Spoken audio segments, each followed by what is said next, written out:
Hey guys, welcome back to Maker's Corner. Today we're going to be tackling two of the three main issues when printing TPU or even certain engineering grade materials: filament path and moisture. Two things that will absolutely ruin a print if not handled correctly. The third, of course, being filament settings, but that's beyond the scope of this video, so you're still on your own for that one, at least for now. If you have a Bambu X or P series printer, this drops right onto your printer with zero modifications. If you do not have a Bambu Lab printer, don't worry, I always include my step files so that you can easily make any modifications necessary to get it to work on your particular machine. Before we get started, I would like to give a huge shout out and thanks to Siraya Tech, who sent over some of their absolutely incredible filament for me to test out. It worked so amazingly well in this project, and we're going to be talking a little bit more about it later on in this video. So if you're ready, let's get started. Alright, so first things first, we do need to print out our parts, starting with the arches. These printed absolutely beautifully using Siraya Tech's PET CF filament. Even those side holes just came out beautiful. After that, we have our spool holder. It's a pretty simple part, essentially just two uprights with some mounting holes and a slot for the axle to fit in. Now, the axle is one part that I do plan on eventually modifying a little bit to make it both easier to print and also function a little bit better, but for now, this one actually works just fine. The last part to print is the PTFE tube thingy, and yes, that is what I'm calling it because I can't think of a better name. There is a washer that we need to print as well, but I did forget to record that. It's honestly, it's a 2-second print anyways. Okay, so now we can move on to assembly. Now, admittedly, this first step isn't completely necessary, as once we install the heat set inserts, it will lock everything together, but I did want to go ahead and use some two-part epoxy to glue everything together so it was nice and strong and sturdy. Speaking of the heat set inserts, this was honestly a little bit different from what I'm used to. I've never used PET CF before, and I genuinely underestimated just how much heat and pressure it was going to take to actually push these heat set inserts in. So if you do use PET CF, just be prepared for that. We are using M4 heat set inserts here because, well, that's just what I had on hand, and I figured they were a good size for a project like this. And just look at how beautiful it looks, especially with this PET CF. Again, Siraya Tech did an absolutely amazing job with this filament. Moving on to the axle, we're going to go ahead and grab our two bearings, and we're just going to push them on a little bit by hand at first, and then we'll go ahead and take a hammer and maybe just like a piece of wood to tap it all the way down and get everything seated nice and flush. And then, of course, the obligatory spinny spin to make sure everything is, well, spinning freely. Yeah. And with that little word jumble out of the way, let's move on to installing the spool holder into our container, which you can find the links to which down in the description. We'll first take our spool holder, put it inside, and then using a actual spool of filaments, we'll just make sure we've got it positioned somewhere where it's able to spin freely. After that, we will carefully take our spool holder out, and then lifting it up, we'll kind of look down and try to Sharpie a little mark where the holes are. I tried going in from the top, but unfortunately my Sharpie was just a little too fat to fit through the holes. If you have a thinner one, great, go ahead and go from the top. It'll probably be much easier, but the location of these isn't going to be super critical because we are going to be drilling them a little bit oversized anyways. Speaking of drilling, this is where things can go horribly wrong if you aren't patient. This is thin plastic, and as such, it is very easy to crack, so go ahead and use a smaller drill bit to drill some pilot holes, and then go to a stepped bit to widen them up. You're going to want to use a stepped bit that has a very gradual step up. If you don't have one, I'll leave a link down in the description where you can get one that's pretty darn cheap. Actually, it's the one I'm using right here. And if you do use one of those links down below to purchase anything, I do earn a small commission at no extra cost to you, and it does help out the channel. In just a few short minutes, we've got our 4 mounting holes, and we can now move on to actually putting the spool holder inside the box and getting it mounted. For this, I'm going to use a couple of washers just because the M4 bolts that I bought came with them. They're not 100% necessary, but if you have them, might as well use them. I went ahead and preloaded our 4 bolts into their respective holes, and then took the spool holder, put it inside our dry box, and fed the bolts through the holes that we just drilled. This was not as easy as I thought it was going to be. My hands are a little fatter than I thought. But anyways, we then took the box and carefully lined them up over our heat set inserts that we put into the arch earlier, and then we took our Allen key and tightened them down, which again ended up being a exercise in patience, trying to get my chubby little digits down inside there. I did eventually get it, but if you have bigger hands, this might be a little difficult for you.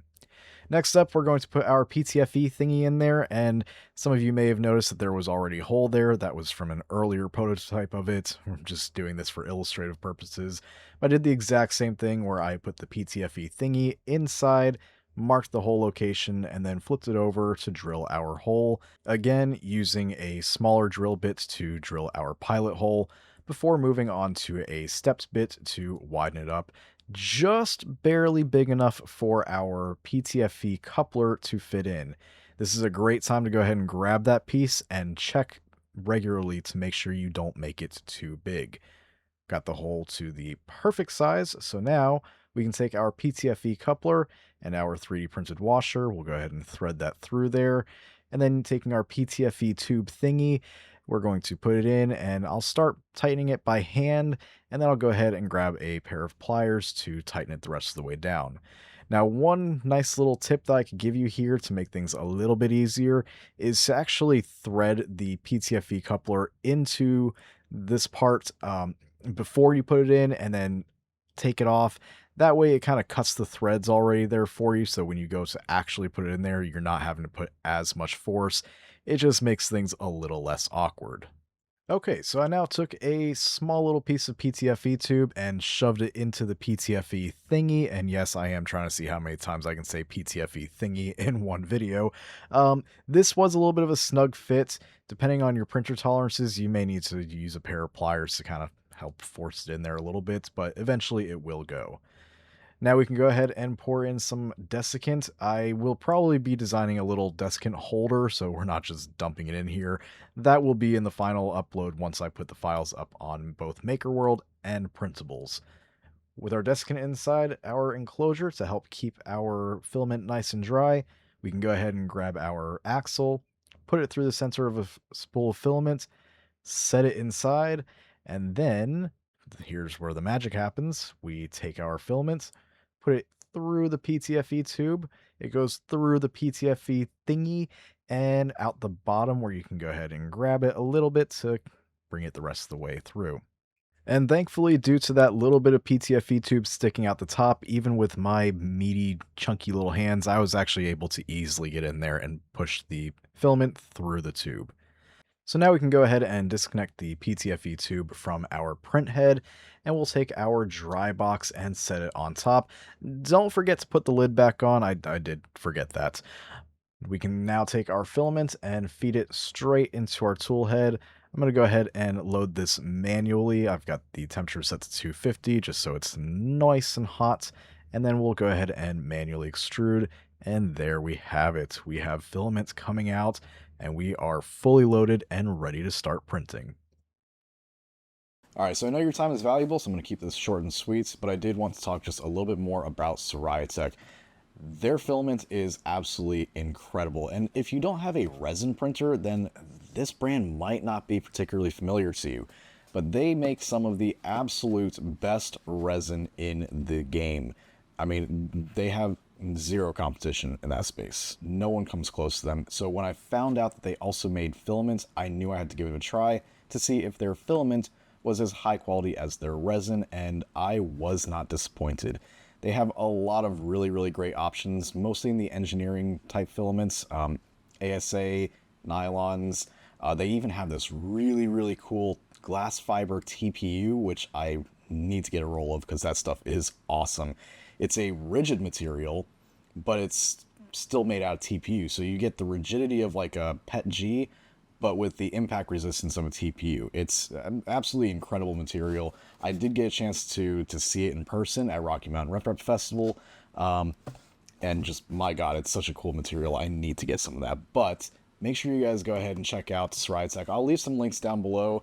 They will be some Amazon affiliate links. So again, if you use any of those links to purchase something, I do earn a small commission, and it costs you nothing. But I want to make something very, very clear. I'm not pushing their filaments because I'm trying to make a few cents off of an Amazon sale. Couldn't care less about that. This is just a really, really great product, and you guys know, I'm a polymaker snob. So when I'm out here suggesting another brand, that means I'm really, really impressed by it. So give them a try. Their products are great, prices are reasonable, and trust me, you're gonna have a great time printing with this stuff. Any of their materials are amazing. Okay, that's it. Back to the video. I loaded up a test cube file in Bambu Studio and then sent it off using a somewhat calibrated-ish filament profile for this TPU. I haven't had this stuff too long, so I haven't had a chance to really dial it in, but still, it's coming out pretty darn good, and that filament dry box is really doing a lot of the work here. That filament path going straight down into the tool head is exactly what you want for good TPU printing. And this dry box does work very, very well. I dried this filament about a month ago, and it's been sitting inside one of these boxes with some desiccant in it, and it's still printed out beautifully. I did try throwing it in my dryer for a couple of hours, and it really didn't make any difference. I weighed it before and after the drying, and it only lost about 2 grams, and this was on a full roll of filament, so these dry boxes actually do a fantastic job of keeping the moisture out. Now, one thing I do want to clarify, even though I did use Siraya PET CF filament for the majority of this project, you don't need to use it if you don't want to. I do highly recommend it, but you can use PLA, PETG, really anything you've got lying around is going to work just fine. Speaking of Siraya, again, thank you so much for sending this filament out. They also sent me their Roamer Air TPU, which I will be using for a project very shortly, using this very dry box that we just created. So make sure to stay tuned and get subscribed for that. And if you want to find out more about Siraya filament, you can obviously check them out online, or I do have an interview that I did with their CEO and founder from Rocky Mountain Rep Festival just a few months ago that I'll leave linked down in the description below if you feel like checking that out. I know I'm a little behind on my upload schedule lately, but I have been very, very hard at work working on some really, really cool projects, one of which is almost complete. It blends a little nostalgia with a little modern technology, and trust me, it is not a video you're going to want to miss. I also recently created a Discord server, which I'll have linked down below, so come join us as the Makers Corner community grows and hang out with other awesome makers. Alright, well that's going to do it for today's video. If you liked it, please consider hitting the like button, maybe get subscribed, and share with a friend who might think this is cool or useful. Also, don't forget, 3D Printopia is only 2 months away, and I will be there, so if you happen to see me, feel free to stop me and say hi. I really do enjoy meeting as many of you guys as possible. And if you can't make it, well, leave a comment down below and tell me what kind of questions you'd like me to ask the vendors and companies that are going to be there. I really have no filter and have no issues asking them the tough questions. Also, one last time, thank you again, Siraya, for providing this amazing filament that made this project possible. I have a feeling I'm about to empty my bank account buying as much of this as I can. This is really, really great stuff. So, thanks for watching. As always, be good, stay safe, and I'll see you next time.